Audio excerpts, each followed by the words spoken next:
السلام عليكم ورحمة الله وبركاته. حياكم الله مشاهدي قناة كركوك الفضائية، وأهلا وسهلا بكم إلى حلقة جديدة من برنامج بصراحة معي أنا عمار الصالحي.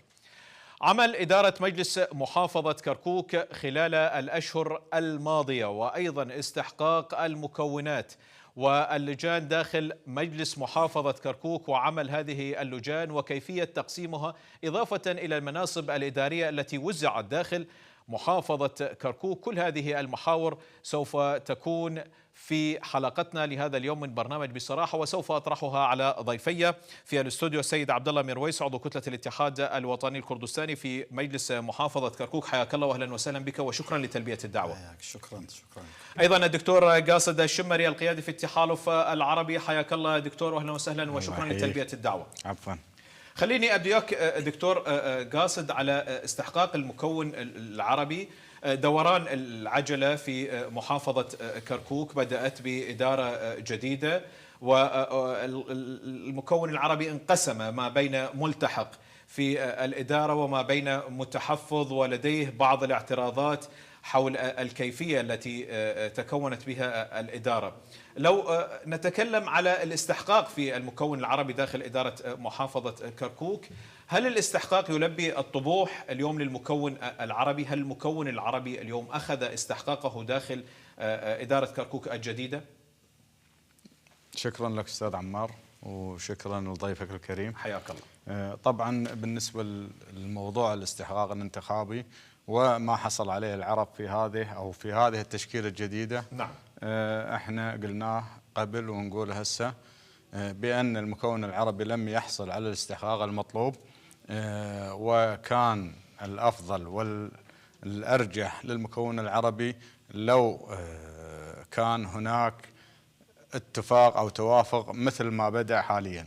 طبعا اللي صار بالمكون العربي واللي حدث من انقسامات هي صارت انقسامات أو اختلاف بالمصالح لا غير، واحنا مع كل الأسف نقولها وبكل صراحة لا يوجد ممثلين حقيقيين سواء للعرب أو حتى الإخوان التحالفات أو الاتحاد الوطني أو الإخوان الأكراد أو التركمان، لا يوجد أشخاص وكلاء في هذه المحافظة يطبقون سياسات تملى عليهم خارجيا. نعم، بس أستاذ دكتور قاصد، يعني هو بشكل عام أي عضو في مجلس محافظة هو يمثل كتلة ويمثل أكيد.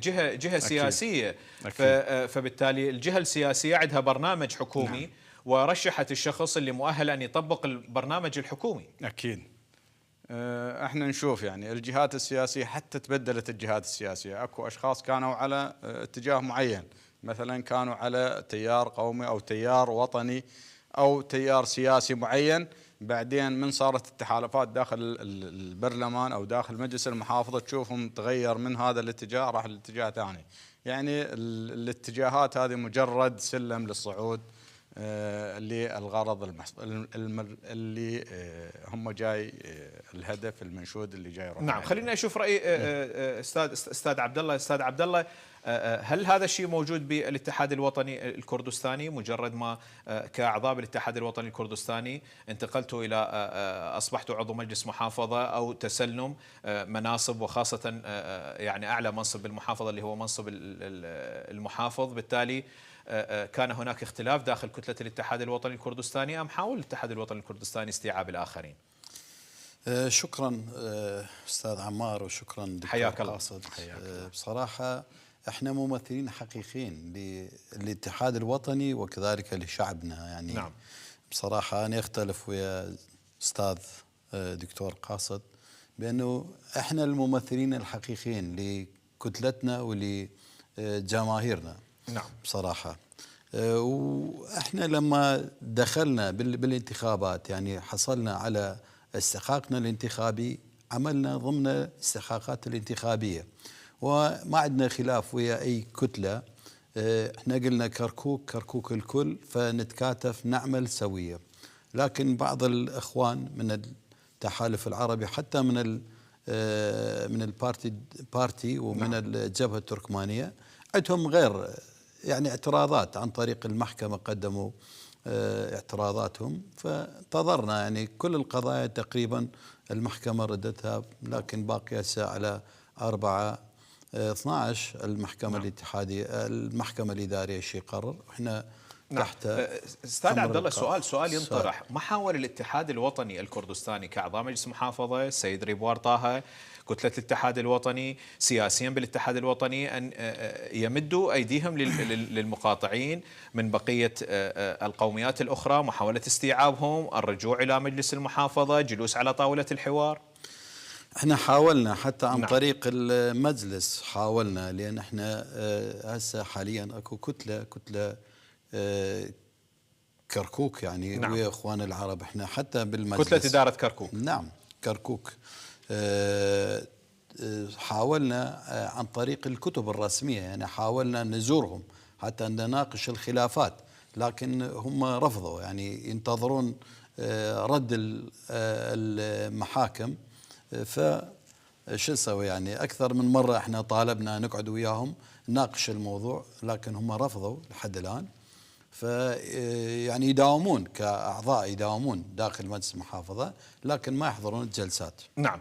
دكتور قاصد، ماذا يفعل الاتحاد الوطني الكردستاني؟ يمد ايد العون، يقول يابا تعالوا نقعد على طاولة الحوار نتفاهم. واليوم احنا خلينا نحكي بصراحة وبرنامجنا بصراحة، اليوم شفنا بأن السفينة تمشي. نعم. سواء كنت مقاطع أو مو مقاطع، السفينة تمشي. ليش؟ لأنه اليوم أكو استحقاق انتخابي. الاستحقاق الانتخابي صار اليوم، الشارع يريد منك خدمات، الشارع يريد منك تتقدم لقدام، فمستحيل الرجوع خطوة إلى الوراء. إذن لازم نتعامل مع الوضع كما هو عليه. شنو هنا دور المكون العربي؟ يلملم وضعه. اليوم مطالب المكون العربي، أنا اليوم انتخبتك، أنت مقاطع وقاعد بالبيت، لازم تلبي طموح جماهيرك اللي انتخبتك. فاليوم أكو أمانة ودور كبير على عاتق المكون العربي. شكرا أستاذ عمار. بالنسبة للموضوع، احنا إذا نرجع على مجريات العمل وكيف صارت الحكومة وتشكلت، يعني هي حدثت بمخالفات سواء كانت قانونية أو برلمانية. كل هذه الأمور، الخلافات اللي صار أو المخالفات القانونية اللي حدثت بجلسة تشكيل حكومة كركوك، يعني هي كانت مخالفة. أول شيء عدم حضور أعضاء مكون كامل اللي هو المكون التركماني. لم يحضر أي عضو من مجلس محافظة للمكون التركماني، والمادة 13 تقول شرط أن تتشكل الحكومة بموافقة جميع مكونات كركوك. هذا واحد. بالنسبة للمكون العربي اللي مشى واللي سارت اتجاه الحكومة بعكس طموحات جماهيرنا. طبعا أنا أقوله بكل صراحة، وإحنا برنامجكم أيضا صراحة. نعم. أتكلم بكل صراحة، اللي ما فهموه السياسيين الموجودين، بالنسبة خاصة سياسيين الاتحاد الوطني الكردستاني أو البارتي، كل هذه الأمور اللي ما عرفوا بأن الجماهير سواء في الشارع العربي أو التركماني إلى الآن ليست لديهم القدرة أو الثقة بالقيادات الكردية صراحة. لأن شنو احنا مارست علينا، وانتم تدرون من 2003 لحد 2017 الكم الضغوطات النفسية والسياسية، ومن سواء تغييب أو تهجير أو حتى ضغوطات تمارس بكل الأشكال، كل هذه أدت إلى عدم ثقة بقيادات الحزبين. نعم. خليني داخل ياكم، خليني أكمل لك الموضوع. نعم. فهذه الثقة هم ما يعرفون احنا شلون نرجع هذه الثقة. مو احنا اللي نشلب لازم ناخذ المحافظ، لا، احنا نريد نبنى ونريد نكون عمل مؤسساتي، ونريد نعيد ثقة الجماهير. لازم نكسب ثقة الجماهير الأخرى. يعني ما معقولة أنه يحكم الجانب الكردي بدون ما يتوافق أو يتوافق الجانب العربي والتركماني، وما معقولة يحكم العربي بدون ما أكو توافقات كردية تركمانية، وأيضا لا يمكن أن يحكم الجانب التركماني بدون هذه التوافقات. إحنا هذا شئنا أو أبينا، إحنا هذا الموجود. فإحنا لازم يكون بداية، ولازم نلمس هذا الشيء. أنا أتكلم لك بلسان المكون العربي. إحنا لازم نلمس حقيقة من الجانب الآخر التعايش السلمي أو إيمانهم بالتعايش السلمي. إحنا ما جاي نشوف أكو إيمان من قبل القيادات، وهاي جاي تطرح، ترى جاي تعكس آثار سلبية على الشارع الكركوكي. احنا نؤمن بأن العراق أو عفوا كركوك هي عراقية، ما نقول هي عربية، لا والله، نقول كركوك عراقية لكل أطياف المجتمع الكركوكي. لكن بالمقابل ما جاي نشوف نلمس، وخاصة خير مثال على ذاك موضوع المغيبين. اليوم صار أكثر من 3 أشهر أو 4 أشهر وجود اتفاق بإطلاق سراح المغيبين. وين المغيبين؟ ما شفنا أحد. وين هذه الخطوة اللي اتفقوا وعلى أساس تشكلت الحكومة؟ هذه واحدة. أخرى وثانية إذا نطرح موضوع هي الأراضي، اللي موضوع شو اسمه هذا مجلس قيادة الثورة أو إعادة الأراضي إلى أصحابها. هذا الموضوع إعادة الأراضي هذه موضوع قانون صدر أو شرع بذلك الوقت، قانون عالمي، يعني مو مختص فقط في كركوك، لا، موضوع كل العراق وخارج الدول. قررت الحكومة في ذلك الوقت هو سحب الأراضي من أشخاص إقطاعيين، هم أشخاص متمكنين كانوا عائدين إلى القوات العثمانية في ذلك الوقت. فهذول وزعت لهم وانطتهم أراضي القوات العثمانية بما أنهم عائدين إلها، ومثل ما يقول هم يديرون مصالحها هنا. نعم. حتى لسه نعم. النقاط هو دكتور قاصد. نعم. طبعا اكو على الطرف الاخر، قبل لا انتقل للسيد عبد الله ميرويس، على الطرف الاخر او العرب اللي التحقوا باداره مجلس المحافظه يقولون احنا ماخذين استحقاقنا واخذنا اكبر من استحقاقنا، والدليل على انه الكرد فقط اخذوا منصب المحافظ، احنا قياده الشرطه وباقي المناصب الاخرى، فاحنا اخذنا استحقاقنا. وايضا للمكون التركماني، وايضا حق الرد مكفول من خلال البرنامج للمكون التركماني، وايضا لاخواننا العرب البقيه ولاخواننا التركمان بالجبهه التركمانيه. نتصل بهم اكثر من مره، نتمنى ان يتواصلون ويانا. حق الرد مكفول. البرنامج والقناه هي في خدمه جميع الكركوكيين في كل القوميات والمكونات، فنتمنى من الاخوه التركمان من الجبهه التركمانيه ان من نتواصل وياهم ان يستجيبون لدعواتنا، بالتالي ايضا يدافعون عن حقوقهم مثل ما دكتور قاصد يدافع عن حقه، وايضا السيد عبد الله ميرويس. وقناه كركوك هي قناه للجميع وليست قناه لفئه معينه. ارجع وياك سيد عبد الله، تعليقك على النقاط اللي ذكرها دكتور قاصد. والله أنا أشكر الدكتور قاصد بصراحة. أولا المخالفات القانونية ما أعرف شنو، لأن إحنا بالنتيجة النهاية إحنا رجعنا للمحاكم. نعم. وهي قرارات المحاكم ردت يعني ما قبلت، يبين الأدلة اللي قدموه إخواننا المعارضين مو أدلة قوية، فاعتيادي يعني رفضوه. يعني حضراتكم تعرفون وإحنا نؤمن بالقضاء العراقي قضاء نعم. محترم ودائما يحكم بعدالة. هسه باقي اخير شيء بس باقي من المحكمه الاداريه، واحنا ننتظر، يعني ما عندنا اي اشكال. فمخالفات قانونيه يعني ما اشوفها. وبالنسبه للمكون العربي باتجاه عكس طموح العرب رايحين، هذا ما اشوفه هيك، لان نعم. هسه الجماعه 3 ويانا هم مكون عربي ويانا، ومثل ما تفضلت حضرتك بانه حصلوا على كل اللي يريدون. يعني الثقه، بالنسبه للثقه يعني الثقه يعني احنا ما يصير نظل نقول بوقته هيجي وهيجي. احنا لما شكلنا الحكومه بدينا بهاي الانتخابات بدينا بانه احنا شعارنا يكون حكومه خدميه وحكومه تعايش سلمي في كركوك. يعني هذا هي النقطه شو اسمه خلينا ورانا. فالجديد يعني من حاليا السيد محافظ كركوك دا يعمل ما بدا اشوفه يعني بعمق طائفي او قومي، يعمل الرجل يعمل بتساوي بصراحة. يعني هذا دا نشوفه احنا. وبالنسبة لقانون الأراضي دكتور يقول هذا قانون دولي مال الإصلاح الزراعي، مو قانون دولي. حضرتك أستاذ القانون، فقانون الإصلاح الزراعي بوقته صحيح مال آلاف الدونمات باسم شخص واحد، بس احنا مشكلتنا بقرارات مجلس قيادة الثورة وقرار لجنة شؤون الشمال. نعم. هاي المشكلة يعني، لأن حضراتكم تعرفون وكل العقلاء القوم يعرفون بأنه هذا يعني غدر بحق الأكراد والتركمان يعني بدرجة الأساس، وقسم من العرب همين. أنا ما أقول يمكن مرات الإخوان العرب همين صاروا ضحية، لأن استلموا قطعة قاع وصرفوا هناك حفروا بير. هذا يعني مادة 140 حل الموضوع يعني، لان ينطيهم تعويضاتهم اللي بالقاع مستغل القاع ما يخالف، هالفترات كلها استغل القاع استفاد منه، بس مع هذا احنا ويا هذا ياخذون تعويضات ويرجعون. فهذا حق النهائي يعني للعرب اللي شو اسمه للتركمان والاكراد، لان اصل القاع لهم يعني بالطابو، لان طابو مطفيه يعني هذا بحكم جائر يعني. فالاراضي المطفيه منطين للاخوان العرب. فهسه حاليا مفروض هذا كله نحله بقانون، لان كركوك عربا وكردا وتركمانا متعايشين معتهم مشكله، هاي المشاكل ينحل يعني. احنا بين الاخوان يصير مشاكل، احنا دائما ويا الحل يعني مهما يكون يعني بفلوس ينحل. دولة عراقية دولة غنية يستطيع أن يحل هالمشاكل. فأنا ما أشوفها يعني أكون نية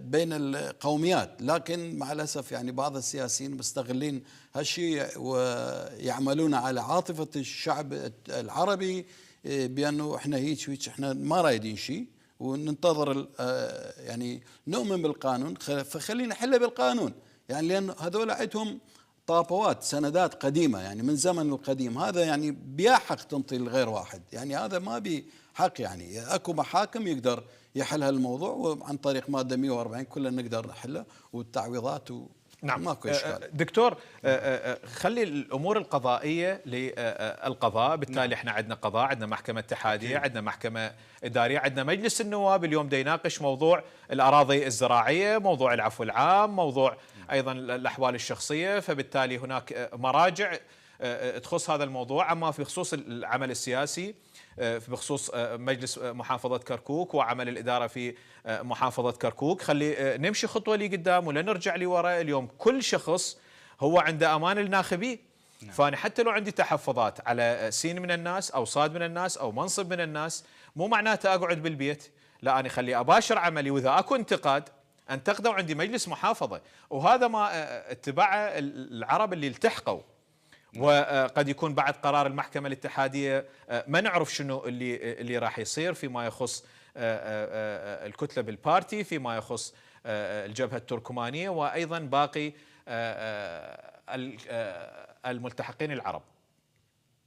نعم أستاذ عمار، أنا قلت لك يعني موضوع، احنا أرد على الأستاذ بأنه احنا نؤمن بالقضاء العراقي. نعم. ولهذا السبب صار الالتجاء للقضاء العراقي، والآن هو القضاء العراقي هو اللي يقرر إذا كانت مخالفة أو غير مخالفة. احنا حددنا المخالفات وطرحناه للمحاكم، وهي اللي راح تقرر. بالتالي القرار متروك للمحكمة الاتحادية، هذا الموضوع منتهين منه. بالنسبة للعمل الأراضي يعني او لجنه شؤون الشمال او لجنه مجلس قياده الثوره مجلس قياده الثوره المنحل، كل هذه الادوات هي كانت في وقت معين ودوله صارت وما مختصه بشخص معين، لا، هي قبل يعني استلام النظام البائد اللي راح، وقبل الانظمه اللي اجت متسلسله ونظام هذا. فكان الاتجاه العالمي بهذاك الوقت بأنه يقضون على الانفراد بالسلطة، يقضون على الانفراد أو استعباد الناس. أنت شلون تحرر الناس إذا مخلي أنا مستلم 15,000 دونم أو 20,000 دونم ومسكن عندي عوائل وتعال اشتغل على رؤوسهم وانا اخذ الانتاج ونعطيهم شيء؟ هاي الامور راح تروح للقضاء. احنا خلينا هذه الامور لا، مو للقضاء، هي هذه اتجهت للقضاء، واحنا بالقضاء متجهين، وموجوده قرارات وقضايا. نعم. واكو يعني قرارات قضائيه صادره بهذا الموضوع. خلي نتجه للقانون، احنا ممنونين. نعم. بس يصير الضغط السياسي الموجود الان على البرلمانيين بطرح والقاء هذه القوانين، احنا ما نقبل بهذا الموضوع، لان هذا الموضوع بمشاكل ويأثر على السلم المجتمعي.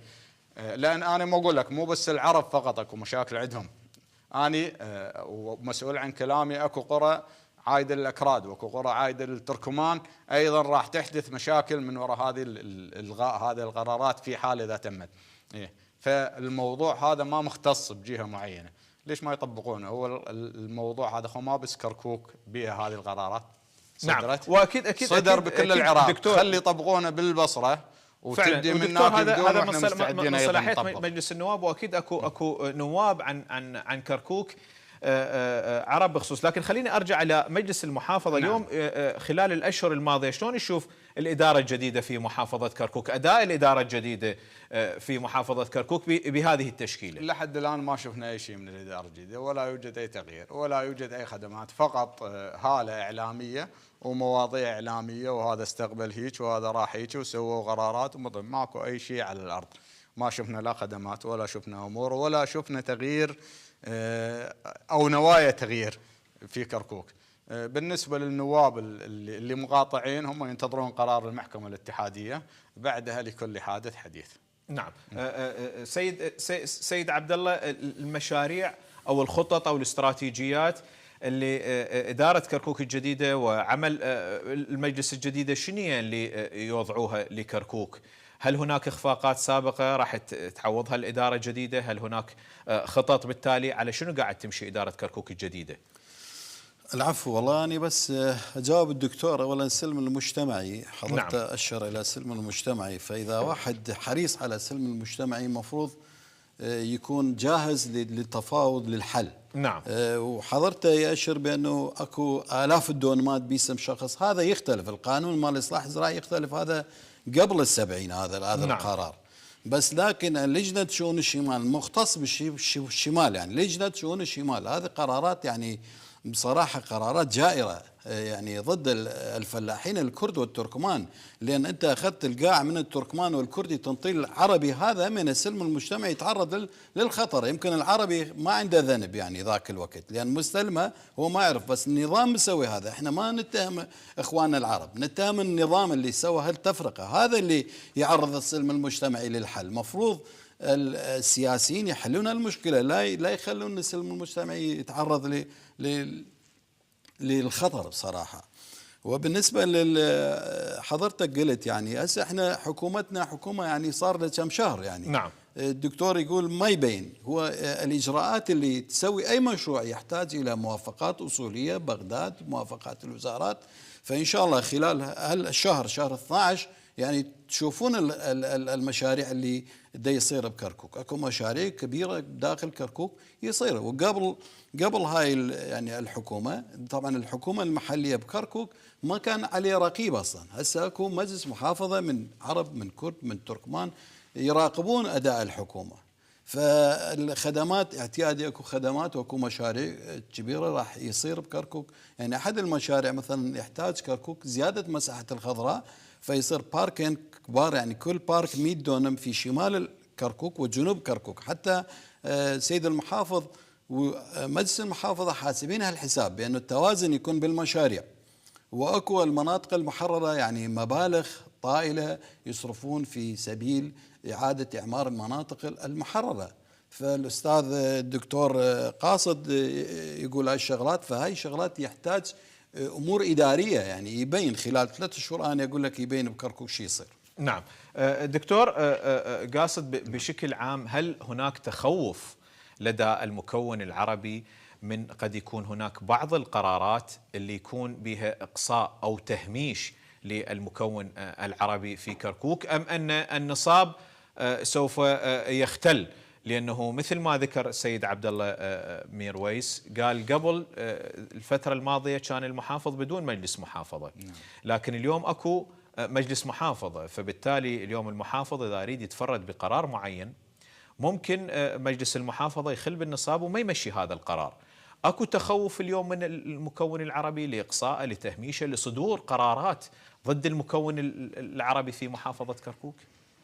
يعني هو التخوف الأساسي اللي موجود حاليا هو التخوف بالنسبة للمواضيع الأمنية. يعني أنا نعم.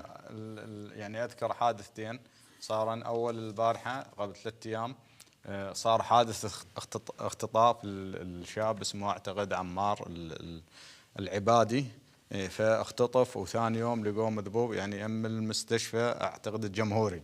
هذه واحدة من الحالات اللي الأمنية. البارحة هم أيضا اختطف على طريق الحولي أعتقد وين جسر ليلان، أيضا اختطف شخص طائي، وأيضا إلى الآن لم يبين أي شيء. البارحة همين يعني أنا كنت أمشي ولحقوني سيارات قالوا أكو سيارة ضاربة، يعني أكو يعني أحداث أمنية جاية، أكو تخلخل بالوضع الأمني.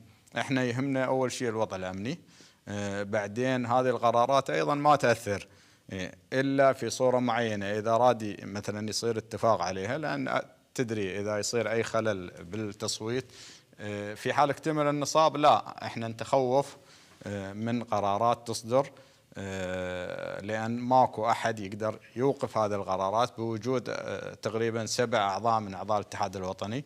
لكن النصاب مو مكتمل حتى لو موجود 7 من الاتحاد الوطني، يعني أنا حسب ما أسمع من أعضاء مجلس المحافظة يعني نعم. والتواصل الإعلامي أنا ما متواصل يعني أكثر شيء وياهم، يقولون النظام الداخلي لحد الآن ما نعرفه شنو، يعني حتى من تستدعى للجلوس أنت تروح على قاعة يطلعون بقاعة ثانية، يعني الأمور أكو جاي تصير يعني ما أعرف أسمع إعلاميا بهذا الموضوع. فالنظام الداخلي إذا كان الشخص يعني وهو غير، إذا كان ما يعرف إيش موجود وشنو اللي راح يطرح بالجلسة ما يقدر يقاطع، وإذا ما قاطع راح يحضر بالجلسة هي راح تمشي كل المواضيع اللي يريدونها.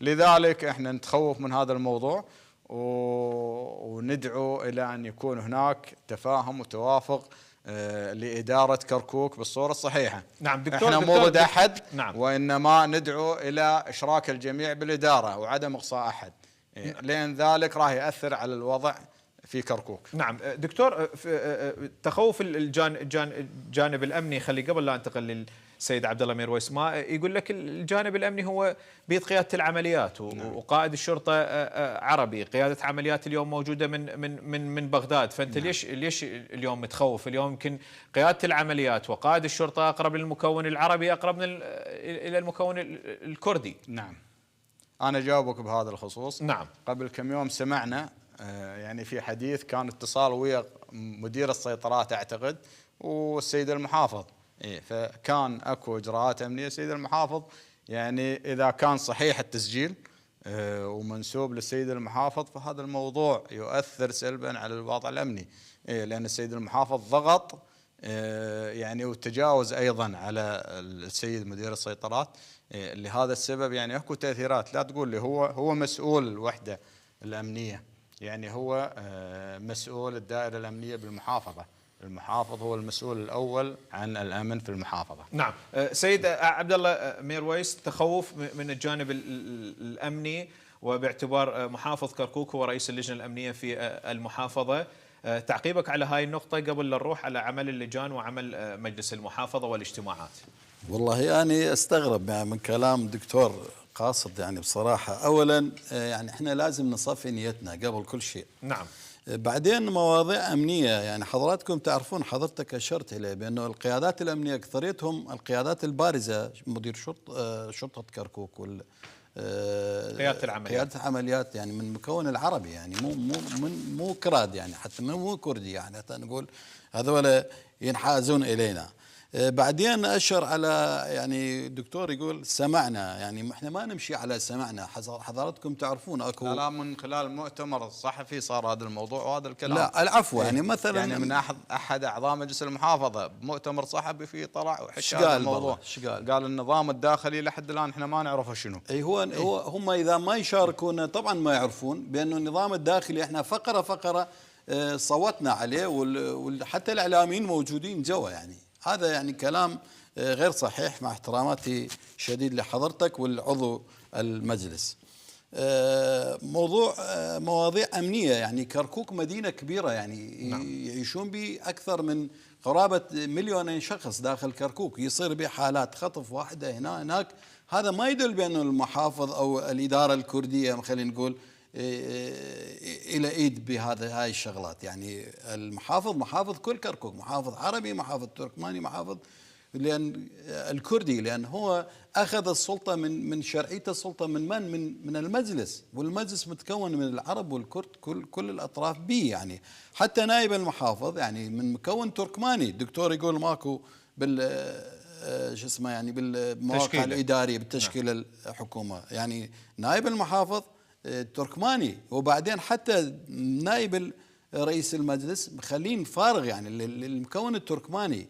فاكو شغلات يعني يمكن معلومات اللي دي وصلك دكتور مو مضبوطه، يعني فلذلك اتمنى اول شيء نصفي نيتنا، لان اذا جمعتنا اخواننا من العرب المقاطعين والاخواننا التركمان يشاركونا فيعرفون كل شيء، وهم يداومون داخل المجلس، يداومون ويستلمون الرواتب، لكن ما يحضرون الجلسات. هاي المشكله، يعني المفروض هم طريقه الجلسات ممثلين. سيد عبد الله، هواي انثار حول هذا الموضوع. اليوم شلون تصير طريقة عقد الجلسات؟ شلون يتم التبليغ عن طريق عقد جلسة؟ جدول الأعمال؟ وضح لنا هاي النقطة باعتبارك أنت عضو مجلس. نعم، هسه قبل يمكن عن طريق الواتساب، يعني يعتبر إبلاغ عن طريق الواتساب، نعم. يعني طريقة تواصل يعني اعتيادي يبلغون. بس هسه لأن يعني مثل ما يقول الثقة مفقودة، فشو نسوي هسه؟ قبل الجلسة بيومين يجيبون كتب يبلغوك توقع بأنه بلغت بأنه فلان يوم أكو جلسة. نعم. فهسه حاليا هيك بصراحة. نعم. عمل اللجان، شفنا خلال الفترة الماضية تقسيم اللجان، تم مراعاة القوميات بتقسيم اللجان؟ هل هي اللجان راح تكون فعالة بالشارع أو من ناحية المراقبة والتشريع؟ طبعا اللجان احنا خلينا، يعني يمكن بالسابق كان اكو لجان هوايه، لان المجلس السابق، نعم. مجلس محافظه السابق اول انتخاب 41 شخص. نعم. فلجان كان هوايه، بس هسه يعني احنا 14 لجنه خلينا 14 لجنه، لان اعضاء مجلس المحافظه 16 شخص. نعم. الرئيس ونائب الرئيس ما ياخذون لجنه، فاحنا خلينا 14 لجنه، كل شخص رئيس لجنه، وكل شخص عضو بعده لجان، لان نعم. لجان بصراحه قليله واحنا عددنا قليل، ف يتم مداوره ما بين اللجان. لا، قربنا شو اسمه اختصاصات، مثلا لجنه الزراعه والري السويه اندمجت ويا اللي يعمل ويا هاي اللجنه، يعني مثلا خلينا نقول شعبة الحدائق، لأنه بشغلات زراعية فمدمج ويا لجنة الزراعة. فكل كل عضو مجلس يستطيع أن يأخذ رئيس لجنة، وما عدا يستطيع أن يكون في عضو عدة لجان. نعم. يعني إلى حق. فلذلك اللجان يعني لجان اختصاصية، كل واحد حسب اختصاصه ماخذ لجنة. نعم. دكتور قاصد، احنا شفنا بالتقسيمات الإدارية في محافظة كركوك، لو نجي نشوفها على الأقضية والنواحي والمناصب الإدارية والمناصب مناصب مدراء الدوائر وغيرها، كثير من التركمان أو جزء من التركمان، جزء من العرب اعتبروها منطقية، وقسم قالوا حتى التركمان اخواننا التركمان جابين مقعدين، اخذوا مناصب حتى اعلى من المقعدين، حتى نقول بانه كمكون تركماني كان ممثل بغض النظر عن استحقاق الانتخابي. شلون شفت التقسيمات الإدارية أو مدراء الدوائر؟ والله حتى أكون معاك صريح، يعني أنا ما تطرقت لهذه المواضيع. نعم. وبغض النظر عن هذه المواضيع، لأن هو المبدأ الأساسي أو المكون الأساسي الشيء الأساسي اللي نعتبره المحافظ من حصة المكون العربي. نعم. فالأمور الثانية كلها نختلف ويا الموضوع، ما نختلف في هذه المواضيع، لكن احنا اختلافنا على الشيء الأساسي وعلى هو إدارة الجلسة وكيفية تكوين الحكومة، هو هذا اللي نختلف عليه. نعم. طيب، تختلف على هاي النقطة. اليوم لو المحكمة الإدارية نعم ردت الدعوة، شلون راح يتعامل المقاطعين حسب وجهة نظرك؟ هل راح يلتحقون باعتبار أصبح الأمر أمر واقع؟ نعم. المحكمة الاتحادية ومن ثم المحكمة الإدارية، بالتالي هناك شرعية وبعد ماكو أي دعوة وخلص مشت السفينة. نعم. الخطوة للمقاطعين، هل راح يبقون مقاطعين؟ راح يلتحقون ويستلمون المناصب؟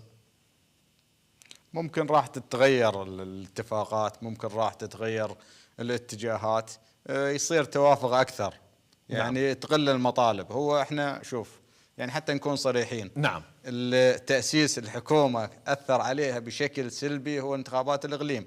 نعم. فكانت هناك منافسة بين الاتحاد الوطني وبين الديمقراطي. نعم. فهو هذا الأمر الاستعجال اللي صار، حتى كل من يقول أني مقدم أكثر على مود يستلم مثلا يكون له عدد أعضاء أكثر، هذه ما نختلف عليها. أما بالوقت الحالي إذا ردت ممكن راح يكون هناك يعني انخفاض بمستوى المطالب. نعم. راح تكون هناك مثل ما يقول أريحية أكثر، وراح يكون هناك توافق أكثر. نعم، أنا هذا اعتقادي. نعم دكتور، أنت أشرت النقطة بأن تداعيات انتخابات الإقليم انعكست على كركوك. نعم.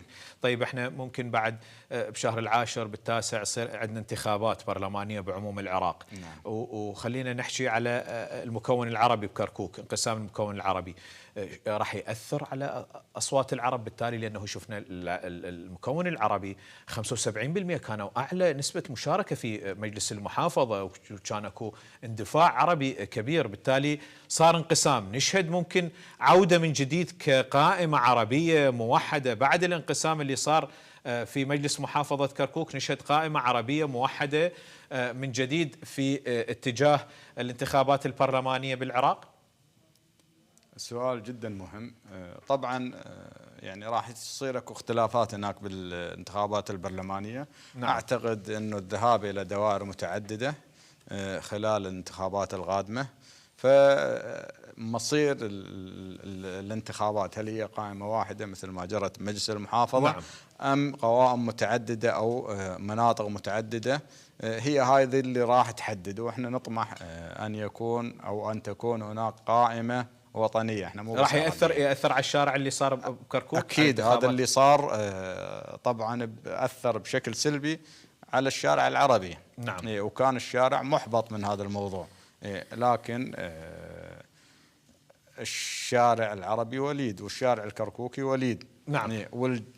والموضوع الوطني والانتماء الوطني فوق كل المصالح والاعتبارات. نعم، وهذا ما نتمناه. دكتور، بشكل عام متفائل بالحكومة المحلية الجديدة في محافظة كركوك؟ والله نتأمل خير، نقول احنا بس ننصحهم، نقول اتركوا الأمور اللي تؤدي إلى فرقة الشارع في كركوك. نعم، وهذا ما نتمناه. خليني أختم وياك دكتور عبد الله ميرويس، تعقيبك على النقاط اللي اثارها تداعيات انتخابات الاقليم على مجلس محافظه كركوك، الاختلاف اللي صار بين اليكتي والبارتي، ممكن انعكس على الصراع الحزبي على اداره كركوك. تعقيبك على النقاط اللي ذكرها الدكتور. والله أنا أشوفه يعني هذا ما أشوفه خلاف، يعني هذا أشوفه نعم. نضوج سياسي، لأن نعم. هسه تشوفه يعني المعارضين بأكراد وعرب والمشاركين بعرب والأكراد. يعني هذا أشوفه واصلين مرحلة بأن واحد نضوج السياسي وكل واحد يفكر بديمقراطية، مصالحه وين، مصالح شعبه وين. فهذا يعني ما تقدر تجبر أحد إلا تكون وياه. فالدكتور يقول يعني هذا مثل ما يقول انتماء الوطني، كلهم وطنيين، يعني أنا ما أشك بوطنية أحد يعني. نعم. بس على نقطة الانتماء الوطني، عذرا المقاطعة، اكو تدخلات خارجية، تدخلات تأثير كانت فيما يخص المقاطعين والملتحقين، فيما يخص المكون العربي أو التركماني أو البارتي، اكو تدخلات خارجية ضغطت على أعضاء مجلس المحافظة؟ تدخلات خارجية اكو على السياسيين. نعم. على مجلس المحافظة ما دا اشوفها، بس نعم. على السياسيين. نعم. السياسيين كل واحد تابع لكتلته يعني. نعم. بس مع الاسف انا دائما اقول الدول الجوار والتدخلات الخارجية مفروض يكونون يعني يشتغلون، يعملون، يضغطون في صالح كركوك، لا يفكرون بغير شيء، لان احنا نعم. كركوكيين بدنا ندفع ضريبة هذه الخلافات. احنا نتمنى يجي يوم لا اكو فرق، يعني خلي يكون محافظ عربي كردي تركماني، لا يفرق بين القوميات. فهذا اللي نريده يصير، لان بصراحه هذا الشيء يعني اذت اهل كركوك القوميه، الكل متاذين. نعم. الكل متاذين، هذا الكردي هذا العربي هذا التركماني. فاحنا نقول ولد اليوم، يعني احنا بدينا من اليوم ان شاء الله. انا دا اشوف متفائل، لأن العرب والأكراد والتركمان لازم يعترفون بأنه كركوك الكل. نعم. والكل يعملون من أجله. سيلتحقون بقية المكونات لو صدرت قرار الإدارة؟ أنا أشوفه يلتحقون ويأخذون المناصب المهيئة أو يلتحقون، لأن هم بالنتيجة النهائية مثل ما قلت هم أخواننا، وهم عندهم ناخبيهم، يعني هم ممثلي الشعب. فبالنتيجة النهائية يعني هذا فرض عليهم بأنه يشاركون نعم. بالجلسات القادمة إن شاء الله، ولا ما ينتظرون قرار المحكمة الإدارية، هذا حقهم. نعم، واحنا أكيد نتمنى كل الخير لعمل مجلس المحافظة، ونتمنى الجميع أن يمشي بسفينة كركوك إلى بر الأمان. السيد عبد الله ميرويس عضو كتلة الاتحاد الوطني الكردستاني في مجلس محافظة كركوك، أشكرك جزيل الشكر، نورتنا وشكرا لتلبية الدعوة. شكر موصول لك دكتور قاصد الشمر القيادي في التحالف العربي، شكرا لك، نورتنا وشكرا لتلبية الدعوة. أيضا مشاهدينا الكرام الشكر موصول إليكم، ونتمنى أن يبقى هذه الصورة تبقى في مجلس محافظة كركوك والإدارة، كون تمشي السفينة في جميع المكونات والقوميات إلى بر الأمان. نلتقيكم في الحلقة القادمة. تحياتي وتحيات فريق العمل، السلام عليكم ورحمة الله وبركاته، إلى اللقاء.